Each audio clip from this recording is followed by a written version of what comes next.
নমস্কার, আমি doctor Parijat, consultant international cardiologist. Heart attack নানা ধরনের কারণের জন্য হয়। এর মধ্যে তিনটি ইম্পর্টেন্ট কারণ রয়েছে: প্রেশার বেড়ে যাওয়া, সুগার বেড়ে যাওয়া আর কোলেস্টেরল বেড়ে যাওয়া।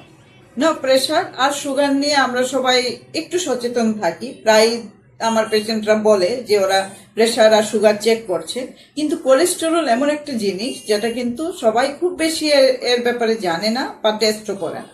কিন্তু এলডিএল কোলেস্টেরল যদি বেড়ে থাকে, যেটাকে ব্যাড কোলেস্টেরল বলা হয়, ওটা কিন্তু হার্ট অ্যাটাকের একটা অন্যতম কারণ। সেই জন্য রেগুলার ভাবে কোলেস্টেরল চেক আপ করে যদি বেশি থাকে তার ট্রিটমেন্ট করলে হার্ট অ্যাটাক এড়ানো সম্ভব। এই এলডিএল কোলেস্টেরল আমাদের হার্টে সেরাতে গিয়ে তার মধ্যে চর্বি জমা করে অ্যাথেরোস্ক্লেরোটিক ডিজিজ করে হার্ট অ্যাটাক করায়। এটা খুব ইজিলি ব্লাডে টেস্ট করা যায়। আর এলডিএল কোলেস্টেরল মেডিসিনের মাধ্যমে খাবার নিয়ন্ত্রণ করে আর রেগুলার এক্সারসাইজ করে নর্মাল কন্ডিশনে রাখা যায়। তাই কোলেস্টেরল যদি বেশি থাকে সেটাকে কখনো ইগনোর করবে না, অবশ্যই ডক্টরের পরামর্শ নেবে, তার ট্রিটমেন্ট করবে, যাতে সেই কোলেস্টেরল ফিউচারে গিয়ে হার্ট অ্যাটাক না করে আর যাতে এর জন্য হার্টে স্টেন্ট না বসাতে হয়। সবাই তোমরা রেগুলার ভাবে pressure, sugar, cholesterol check up করলে হার্ট অ্যাটাক কিন্তু 50% টাইমে অ্যাভয়েড করা সম্ভব।